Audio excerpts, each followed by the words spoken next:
नमस्कार दर्शक बंधु, आज आम एक नुआ विषय वस्तु उपरे आलोचना करिबा।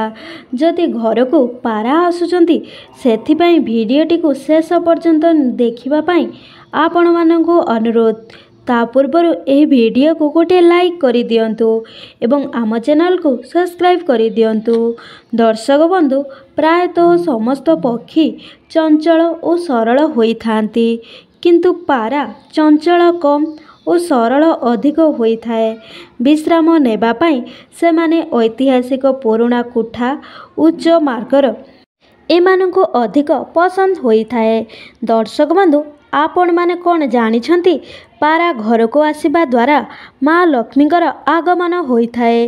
केही केही पारा को लक्ष्मीकर प्रतीक बोली कही थांती। पक्षी मानंको दाना देबा प्रायतः समस्तंको पसंद आसीथाए, किंतु पारा एक एपरी पक्षी जहाको शांतिर प्रतीक बोली कहा जाए। ता सहित पारा निज जीवन साथी पाई बहुत सचोट होइथाए। पारा मानंको दाना देबा एक पुण्य काम अटे एवं सेथिपाई प्राय लोक पारा को दाना देबा पाई पसंद करिथांती। बहुत लोक पारा को निज घर छात उपरे दाना देबा को पसंद करिथांती, किंतु एथिरे किछि सावधान रहिबा आवश्यक। घरर छात उपरे पारा को दाना न दे घरर अगणारे बा घर बाहर कौनसी स्थान रे दाना दिया जाए। जदि घर रे किछि असुविधा अछि कि पाखरे भल स्थान नाही, तेबे ही छात उपरे पारा को दाना देई पारिबे। ज्योतिष शास्त्र अनुसार छात को राहु एवं पारा को बुध बोली विचार करा जाए।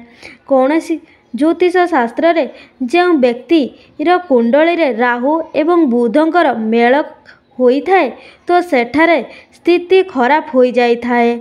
आउ जदि जन्म कुंडली रे बुध एवं राहुंकर मेल खराब थाए तो यह सही व्यक्ति पाई बहुत अशुभ विचार करा जाई थाए।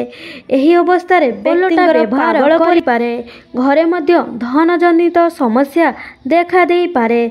सेथिपाई घरर छात उपरे पारा को दाना न दे घरर अगणारे किंबा बाहरे दाना दियंतु। किंतु गोटे कथा मने रखंतु, पारा को घरे बसा बांधिबा को दियंतु नाही। यह अशुभ बोली विचार करा जाए। जदि आपणकर घरर पाखापाखी पारा नाहांती कि आपण पारा को देखिबा को पाउ नाहांती, तेबे गोटिए काम करंतु, सबुदिन किछि ना किछि दाना एवं पानी एक खोला स्थान रे रखंतु, जहा द्वारा कि बाहर पक्षी माने ताकू देखि पारिबे। एपरि किछि दिन करिबा परे पारा माने आसीबाकू लागि थांती। पारा मानंकु एपरि दाना देबा द्वारा माँ लक्ष्मी आपणक उपरे प्रसन्न होई थांती एवं आपणकर सबु धनजनित समस्या दूरेबाकू लागि थाए। तेबे दर्शक बंधु, आपण माने जदि माँ लक्ष्मी को हृदयरु भल पाउ थांती ताहाले तळे थिबा आम कमेंट बॉक्स रे जय माँ लक्ष्मी अवश्य लेखि दियंतु। धन्यवाद।